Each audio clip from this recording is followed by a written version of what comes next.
Second year class हम Riemann integrals chapter कर रहे थे और उसके अंदर हम आज पढ़ेंगे थ्योरम डार्बुक्स थ्योरम। स्टेटमेंट है, नेम है इसका डार्बुक्स थ्योरम और इसकी स्टेटमेंट देखो, if f is a bounded function defined on a b then for every epsilon greater than 0 there exist a del greater than 0 such that for all p belongs to p a comma b with norm of p is less than is equal to del। तो a part है u f p is less than a b bar f x dx plus epsilon और b part है l f p greater than a bar b f x dx minus epsilon। तो ये है Darboux theorem. कौन सी theorem है? Darboux theorem. Exam में name से आ जाती है state and prove Darboux theorem. इसको देखो, सबसे पहले इसका प्रूफ देखते हैं। By the definitions we know, ये किसकी डेफिनेशन है? रीमान इंटीग्रल्स की। a b bar f x dx is equal to infimum u f p और a bar b f x dx is equal to supremum l f p। ये दो definitions हम जानते हैं, ठीक है। फिर लेट p1 p2 कोई भी पार्टीशंस हैं, किसमें से? किसके अंदर हैं? p से।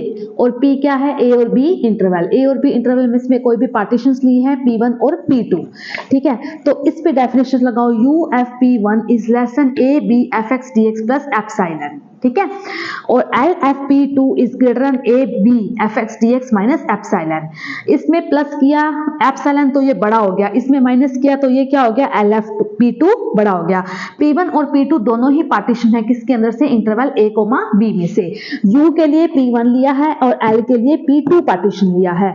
इसमें प्लस एप्सिलॉन करेंगे तो ये बड़ा हो जाएगा, इसमें माइनस एप्सिलॉन करेंगे तो ये बड़ा हो जाएगा। यहां तक बात समझ आई? सबसे पहले ये डेफिनेशंस लगाई है, फिर हमने p1 और p2 दो पार्टीशंस लिए हैं इंटरवल के, इसमें हमने डेफिनेशंस लगा दी। इसके बाद let p3 is common refinement of p1 and p2। p3 जो है वो रिफाइनमेंट है किसका? p1 का भी रिफाइनमेंट है, p2 का भी रिफाइनमेंट है। इट मींस कि p3 क्या है? बड़ा है p1 से भी और p2 से भी। तो अगर p3 की डेफिनेशन लगाएंगे अपर पे तो uf p3 is less than is equal to uf p1। तो आपको पता है अपर में रिफाइनमेंट क्या होता है? छोटा होता है। हमने पढ़ा है बहुत सारे थ्योरम में भी, अपर में रिफाइनमेंट हमेशा छोटा होता है और लोअर में रिफाइनमेंट हमेशा बड़ा होता है। यहाँ पे p1 लिया, यहाँ पे पार्टीशन p2 ले लिया। ये आपको ध्यान में रखना पड़ेगा कि अपर के साथ हमने p1 लिया है और लोअर के साथ हमने p2 लिया है। अपर के साथ हमने p1 लिया है, लोअर के साथ हमने p2 लिया है। किस लिए? थ्योरम को सॉल्व करने के लिए, ठीक है। तो क्या किया है मैंने? यहाँ पे डेफिनेशंस लगाई है, फिर p1 और p2 रिफाइनमेंट लिए हैं, उसकी डेफिनेशन लगाई है, फिर p3 जो है वो कॉमन रिफाइनमेंट लिया है। हमें पता है अपर में कॉमन रिफाइनमेंट छोटा होता है, लोअर में कॉमन रिफाइनमेंट बड़ा होता है। अब इक्वेशन फर्स्ट और इक्वेशन नंबर 2 को देखो। सबसे पहले यहाँ पे देखो UF P3 is less then UF P1। तो UF P1 तो हमारे पास ये क्या हो जाएगा? हमारे पास ये बड़ा हो जाएगा। ये देखो fx dx प्लस एप्सिलॉन क्या बड़ा हो जाएगा? UF P3। यहाँ पे क्या आएगा? UF P3। अब इसको देखो, LF P3 is greater than is equal to LF P2। ये LF P2 तो बड़ा कौन सा है मेरे पास? हमेशा ये आ जाएगा LF P3। LFP is less than a bar b fx dx minus epsilon.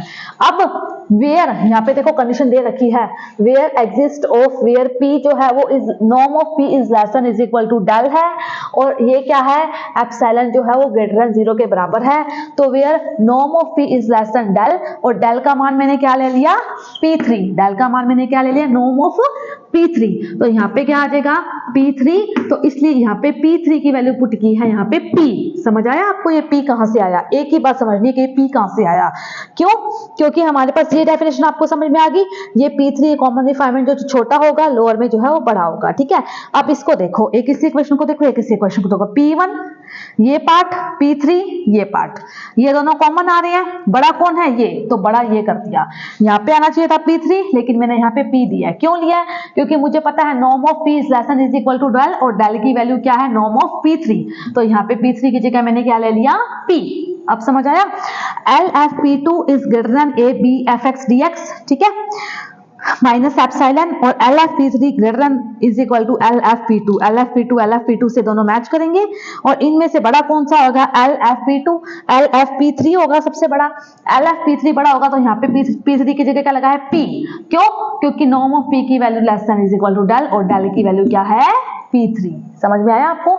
तो ये है हमारे पास Darboux theorem. If f is a bounded function defined on AB, then for every there exists a del greater than 0 such that for all P belongs to PAB with norm of P is less than is equal to del।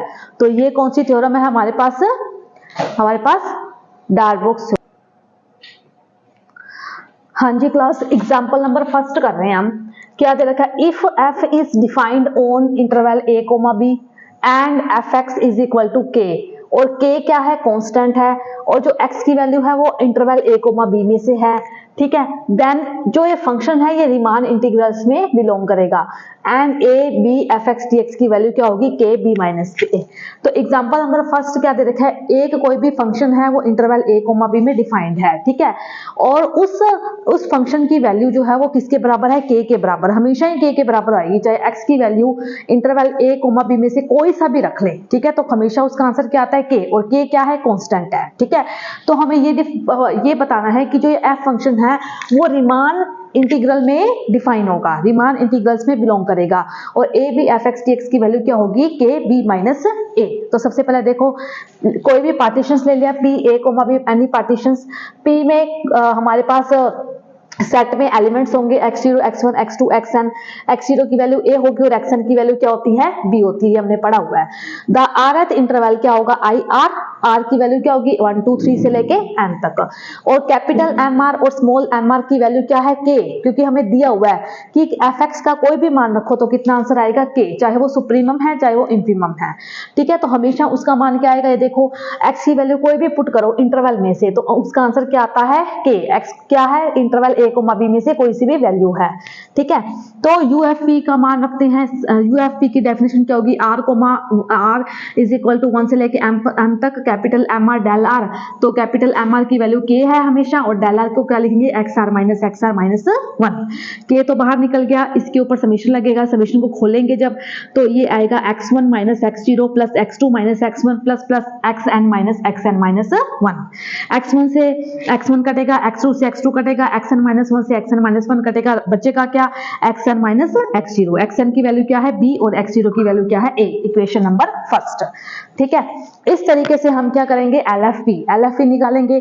तो small mr del r, small mr की value k, del r की value वही xr माइनस 1, k बाहर निकल गया, तो LFP की वैल्यू भी क्या आएगी? k b minus a। From Riemann integral a b bar की value fx dx is equal to a bar b fx dx, equation number 3। अब इक्वेशन नंबर फर्स्ट से देखो, k b माइनस a, तो ये किसकी वैल्यू ले सकते हैं? इंफीमम की ले सकते हैं। अपर का इंफीमम लेंगे तो उसका मान हमेशा क्या आ रहा है? k b माइनस a आ रहा है। ठीक है, चाहे कोई सा भी ले लो, तो हमने इंफीमम मान ले लिया अपर का, और जब हम सुप्रीमम लेंगे LFP का, उसका भी मान क्या आएगा? k b minus a। हमने निकाला हुआ है ये रहा, k b माइनस a, है ना। तो उसका कोई सा भी इंटरवल ले लो हम, तो मैंने इसका क्या किया? अपर का इंफीमम ले लिया और लोअर का क्या ले लिया? सुप्रीमम ले लिया। तो अब इन दोनों की वैल्यू बराबर आ रही है, इसका इंफीमम और इसका सुप्रीमम बराबर आ रहा है, तो it means a b bar fx dx is equal to a bar b fx dx is equal to क्या आ रहा है? k b minus a। ये क्या है? a b बार है fx dx, और ये क्या है? a बार b है सुप्रीमम lf p। तो इन दोनों का मान बराबर आ गया, k f b minus a k, और जब ये दोनों बराबर आ जाती है तो फंक्शन क्या हो जाता है? रीमान इंटीग्रल में इंक्लूड हो जाता है। तो f belongs to r a b, यही उसने हमसे बोला था कि then f belongs to r a b। ये हमारा है एग्जांपल नंबर फर्स्ट। देखो example number third, if f is defined on 0, a, interval कैसे दे रखा है? कोई भी फंक्शन है 0, a इंटरवल में डिफाइंड है, और a की वैल्यू क्या है? Greater than 0। a पार्ट है फंक्शन x स्क्वायर और दूसरा पार्ट है x क्यूब। मैं a पार्ट करवा रही हूँ, कैसा फंक्शन कैसा लेना है? x square. ठीक है, तो सबसे पहले 0, a को n भागों में बांट दो। p पार्टीशन लिखो 0 a, n 2a, n r minus 1 a, n r a, n n a, n। Partition समझ में आया कैसे करना है? 0, a जो इंटरवल है उसको n भागों में बांट दिया मैंने। 0 a, n की वैल्यू क्या होगी? 1। तो ऐसे इस तरीके से n की वैल्यू 2, n की वैल्यू 3 लेंगे। तो इसमें से एक इंटरवल लिया i r, तो ये इंटरवल ले लिया r minus one a n r a comma n, r की वैल्यू क्या होगी 1 2 से लेके एन तक, ठीक है। तो ये क्या होगा एम आर, ये सुप्रीमम होगा और ये इंफीमम होगा। कैपिटल एम आर होगा, फंक्शन कैसा है एक्स स्क्वायर, तो आर स्क्वायर ए square N square. Small M r कैसा होगा आर माइनस वन का स्क्वायर ए स्क्वायर एन स्क्वायर। और डेल आर क्या होगा आर ए एन, इसमें से ये माइनस करते हैं, इसमें से ये minus R A divide N minus R minus one A divide by N. और जब इसको सोल्व करेंगे तो इसका आंसर आएगा ए बाई एन। ये डेल आर की वैल्यू निकल गई, ये कैपिटल एम आर की वैल्यू है और कैपिटल एम आर की वैल्यू, ये स्मॉल एम आर की वैल्यू। अब निकालते हैं upper F P, U F P निकालो। अपर एफ की definition summation M R del R, M R की वैल्यू आर स्क्वायर ए square N square, del R की वैल्यू ए बाई एन। तो A cube और N cube बाहर निकल गया, अंदर क्या रहा आर स्क्वायर, आर स्क्वायर की वैल्यू डाल दो, क्या होती है N N plus one 2n plus one divide by 6। तो एन से एन क्यूब कटेगा तो नीचे क्या रहेगा N square, A cube N plus one 2n plus one 6 N square, equation number first.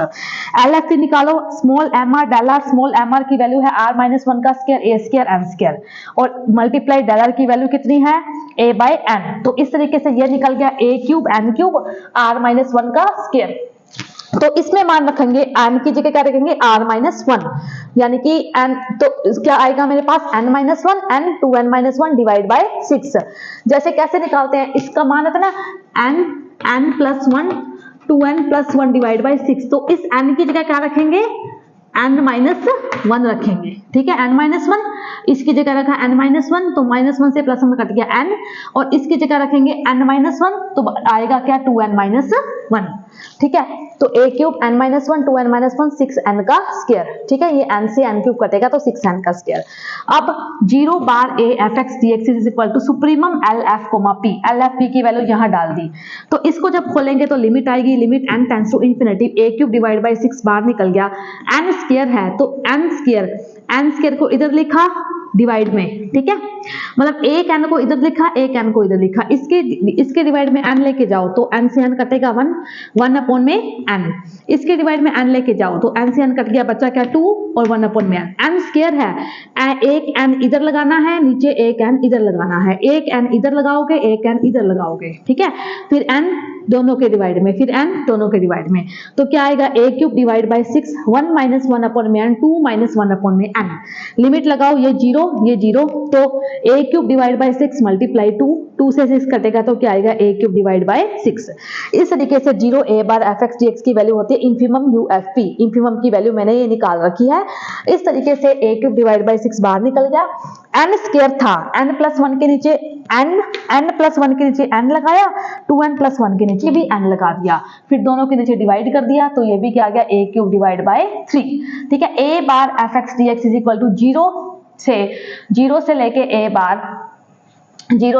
a bar F x D X की value a cube divide by 3, a b bar F x D X 0 bar हमारे पास F x D x is equal to a cube divide by 3, दोनों की value कितनी है a cube divide by 3, यानी कि ये फंक्शन जो है वो डिफाइन है रीमान इंटीग्रल में, ठीक है। a bar b F x ये किसकी वैल्यू है लोअर की और a b बार किसकी वैल्यू है, ये है अपर की, दोनों के मान कैसे आए हैं a क्यूब डिवाइड बाय 3, ठीक है।